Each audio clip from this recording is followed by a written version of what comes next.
kita seperti biasa rombongannya Semeton ya. Silahkan ditonton videoku Semeton.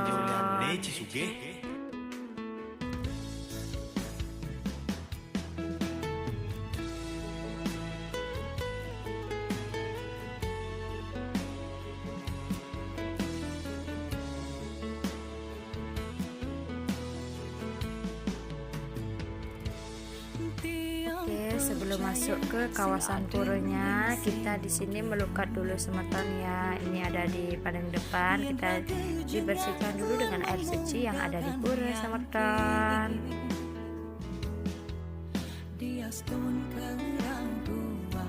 Oke, selanjutnya untuk sembahyang yang pertama kita sembahyang ke peninggiannya Ratu Niang Sakti dulu Semeton ya.